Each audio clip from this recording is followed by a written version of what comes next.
Hello friends, இந்த வீடியோவில் இன்றைக்கி என்ன பார்க்க போகிறோம் அப்படின்னு பார்த்தீங்கன்னா, எஸ்ஜிடிடிஆர்பி 21/7/2024 நடந்த கொஷின் பேப்பர்லேருந்து கொஷின் நம்பர் 57 தான் பார்க்க போகிறோம். அதற்கான answer, book proof, page number, எக்ஸ்ப்ளனேஷனோடு பார்க்கலாம். கொஷின் பாருங்கள். நவரசம் பொருந்தா இணையாது.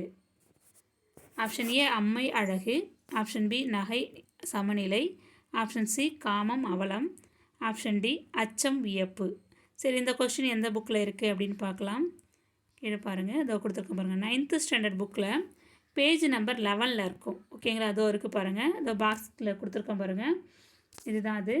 நவரசம் எங்கே இருக்குது பாருங்கள், அதோ இருக்குது பாருங்கள். நவரசமில் 9 இருக்கும். என்னென்னா வீரம், அச்சம், இழிப்பு, வியப்பு, காமம், அவலம், கோபம், நகை, சமநிலை ஆகிய 9 சுவையை குறிக்கிறது தான் வந்து நவரசம் அப்படி சொல்லியிருக்காங்க. அதில் வனப்புன்றது என்ன அப்படின்னா அழகு.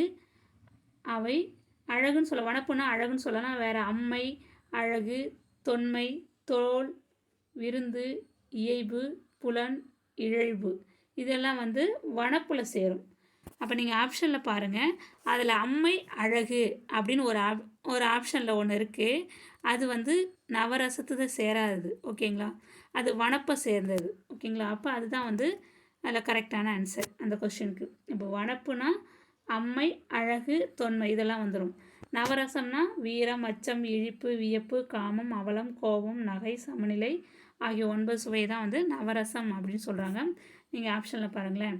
ஆப்ஷன் ஏ வந்து அம்மை அழகு கொடுத்துருக்காங்க, ஆப்ஷன் பி நகை சமநிலை, ஆப்ஷன் சி காமம் அவலம், ஆப்ஷன் டி அச்சம் வியப்பு. இந்த 6ம் வந்து நவரசத்தில் இருக்குது. ஓகேங்களா, இந்த 2 மட்டும் இல்லை. அம்மை அழகு வந்து வனப்புனுடைய பொருள். ஓகேங்களா, அது வந்து இதில் நவரசத்தில் பொருந்தாதது எது அப்படின்னு பார்த்தீங்கன்னா, கொஷின் பாருங்கள். நவரசம் பொருந்தா இணை எதுன்னு பார்த்தீங்கன்னா அம்மை அழகு தான் பொருந்தாது. மற்ற எல்லாம் வந்து பொருந்தக்கூடியது. அப்போ ஆப்ஷன் ஏ தான் கரெக்டான ஆன்சர். ஓகேங்களா, இந்த வீடியோ உங்களுக்கு பயனுள்ளதாக இருக்கும்னு நம்புகிறேன். Thank you friends.